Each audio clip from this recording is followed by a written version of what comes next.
Today we're headed back to White Rock Lake to talk to Patricia Dancing Elk Walls. Patricia is a hypnotherapist and author who speaks light language and gives light language transmissions. Hi guys, we're here at White Rock Lake. I'm here with Patricia, and we're going to be talking about a little bit what she does here in Dallas. So Patricia, if you'd like to give a little introduction to yourself and what you do.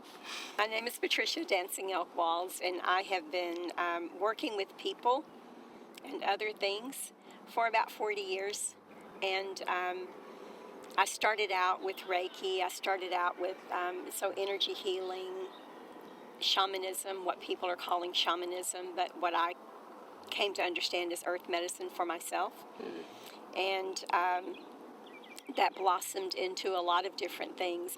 And I'm also working with people through what we've called the language of light, because humans have to name everything. What I do when I'm working with people is that I help them to come into balance with themselves. I help them to remember who they are and what their gifts are. One of the things that I love to do is to share tips and tools that are really, really simple to help people learn how to protect themselves, learn how to expand their consciousness, learn how to connect to their higher selves and become more of what they are. And when you're more of what you are, you're more balanced and you're more happy. When you're more happy, you're more healthy. I would like for you to explain a little bit of what light language is, since not a lot of people have heard about it and know exactly what that is. Everybody has their own interpretation and understanding of light language. For me, light language is our first language. It's source language. It's the language that we all spoke before we learned our mother and father's language. And for me, the language of light at its core is telepathic. It's not verbal. But as human beings, and not only humans, but other beings who vocalize their thoughts, their desires, we are transmitting the language of light through vocal. Sometimes it is through song, sometimes it's through speaking, and also through the hand movements. We call them mudras, or some people call them mudras, and also through body movement, the sacred dance. The last way that I have been shown the language of light is transmitted is just emitted off the body, pretty much like what some people are calling Reiki. And all of that is transmitting codes and frequencies of information, alignments, connections, remembrances. When I see it, when I close my eyes, I see something similar to what the movie that we all watch, The Matrix. I see streams of symbols whenever I close my eyes when I'm transmitting the language of light.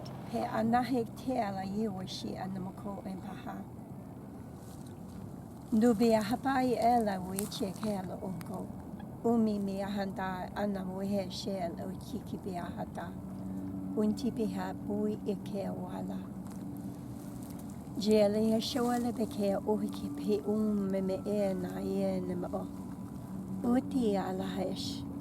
Ush de bailea chibeke okaboi mami. Nabaye de ala ye de ke okoelia. Shawala behe po ema hamoe mome eki unto umoe pai ela ai. Ush de ala asha. De abohe pe ala eke wo omo aka. Epi utu ilebe achi elepo na me ahamba a te ala ye shela o oko ibe de amuhum popo he amba andai e chi shuti halai amama ye no de hole e hui shele ki o ngaboi baba de hopo e pe ai e nemo ante amale achi ke oko ibe. What I found interesting whenever we talked another time, whenever we had our Zoom meeting, you were telling me that just like Reiki with light language, whenever you're channeling it and helping someone else, it's helping you as well. Right. And I found that really interesting about it. If you and anyone listening has ever heard of the hollow bone theory, right? That we are all just hollow bones and that we're receiving information 24/7. I mean, based on the human clock, 24/7. And there is someone out there, I won't mention his name, but there is someone out there that teaches that 98% of everything we think and feel is not even coming from us. It's coming from source, it's coming from other directions, but that we are constant receivers of information. And so, and then we're also constant givers and channels and emitters of information. So there are frequencies coming in for us and frequencies going out. I mean, that's the toroidal field, right? There's always energies coming in and going back out. And so I would say, yeah, that we emit those frequencies. I mean, how many times has someone told you that they just feel better being around you? Right? They felt like crap before they got there, and then 5 minutes with you, they're like, oh, I just feel better, you know? And there was no physical contact. There was just the energies playing between you. And to me, that's who a true healer is. You know, one that is in recognition that they don't heal anyone. They are just a channel for energies that are coming in and out. And for the energy to be coming in to go out, you have to receive it too, right? So the more that you've agreed to, the more that you practice being a channel, the more that you are in service, you're receiving it as well. I think that's really beautiful that it does that as well. Like, being a healer heals yourself. I'm wondering, do you have any advice for someone that is trying to channel and how they can kind of filter out the noise? What I do is I take my little ego, my little Patricia ego is what I call her, and I set her over to the side and I just ask her to be present. And then I consciously say, I'm willing to be a channel for this transmission, and I wait. I wait until I feel a shift of energy, and then I open my mouth and I let it come out, whatever it is. And so, like I said, it doesn't work that way for everybody, but that's how it works for me. And that's how I can say, okay, now I'm going to do a transmission, you know, because I set the little Patricia over to the side and say, just sit there for a minute. But when I'm doing when I'm transmitting the language of light, it's like that. I am not present. I actually can hear myself, but I'm not controlling what comes out. And there have been several times when, in the beginning, when, like I said, I found that what we call dialect, because humans have to name everything, I found that the dialect would be different from this time to this time. And so, so my little Patricia's over here going, that's an interesting one. I haven't heard that one before, you know. But it was also proof to me that I am channeling. I'm not making it up. Because a lot of people have that question. A lot of people question themselves. Right. When they're doing journey work, when they're transmitting light language. I've had a lot of people say, how do I know I'm not making it up? And I said, there will be a part in it when you know that you're not making it up. If someone's interested in learning light language or kind of testing the waters with it, learning more about it, what would you recommend they do? Well, first, it's ours. It is ours, and so I call it remembering what you already know. And during the retreats and the light language galleries, I have probably 30% of my attendees say, I've been doing this my whole life, but they just didn't know what it was, and they weren't conscious that they were doing it. But how people would reconnect with that, different ways. I mean, there are a lot of courses out there that you can take. There are books that you can, there are YouTubes. There's an amazing, immense amount of literature and knowledge out there for people. The way that you would learn with me would be to come and attend one of my galleries or my retreats, and also have a course that you can order, an immersion course on my website, patriciawalls.net and earthwoman.com.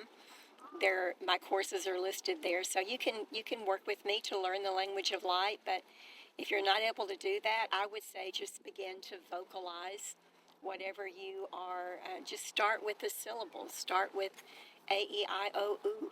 Okay. You know, start and just allow it to begin to form into other things, because your light language is not going to sound like mine, so there's no sense in saying repeat after me, right? The way that you learn is that you learn how to trust yourself again. You learn how to listen to the guidance that you're given from your own higher self, and you just learn to let it rip. And with these galleries and the retreats, are they always in Dallas, or do you go to other locations as well? Currently, they're just in Dallas, but Okay. I do have plans for taking them to other places. And I'm always open to going to other places. If someone wants to contact me to bring a gallery or a retreat there, I'm open to that. We can have that discussion. Okay. And since right now we're interviewing like all Dallas-centered people, I'm asking all the healers, why did you choose Dallas? Like, what kind of drew you to Dallas? I didn't. My mother brought me here. Really? I have tried to leave Dallas so many times. Still trying to leave Dallas.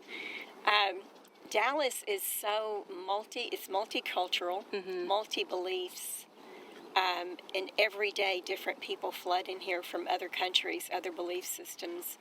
And it is a melting pot, and you learn so much here, and it is a good place to be. We have a good community here in Dallas. So if someone is wanting to get involved with the community in Dallas or other healing communities and kind of like approach elders and talk and learn with them, how would you advise that they do that? What kind of approach should they take? To be as small and large as Dallas is, there are a lot of what we call meetups. There are a lot of meetups going on in the Dallas-Fort Worth area, and at those meetups, you have the opportunity to meet new people and to hear new concepts and new ideas and new teachings and share your own, right? I think that meetups is a brilliant concept, and so my first advice would be to join the meetup community, find one that calls to you, and make a few meetings. It doesn't cost very much. Then there's also the psychic fairs, the expos, the wellness expos. We have a lot of those in the Dallas-Fort Worth area. You could go to a psychic fair or a wellness expo every weekend if you wanted to in Dallas. Join a Facebook community, for like-minded people. But you find people by being out. Yeah. Yeah, you have to get out in order to find people. And you have to ask. You have to ask your higher self, take me to a place where I will be understood. Take me to a place where I will learn in a healthy and wholesome way. Most of the elders that I know are not public. Okay. Yeah, they're not out there. They're hard to find. And they're hard to find for a reason, right? And so just ask for guidance, Ask your higher self to take you there. Okay. Or contact one of us. Go to the website. Go to the website. Book a session. Exactly. And speaking of, what kind of sessions do you offer, and what could someone expect from those sessions? I've stopped trying to limit my sessions, and so there's a 30-minute session, there's a 1-hour session, and there's a 2-hour session. And I can't tell you what's going to happen, because I never know until a person shows up, and then my energy begins to interact with their energy, and the beings go, this is what they need from you. This is the key that they need from you. And so it may come in the form of a Hall of Records. It may come in the form of mentoring, counseling. It may come in the form of light language or hypnosis. And so I've stopped... although when you go to my booking page, there is a page for Hall of Records, and there's one specifically for Hall of Records and one specifically for light language, but still, even those, you may get something different in there, because the session's going to be based on what that person needs in order to become aligned and receive the information that they need.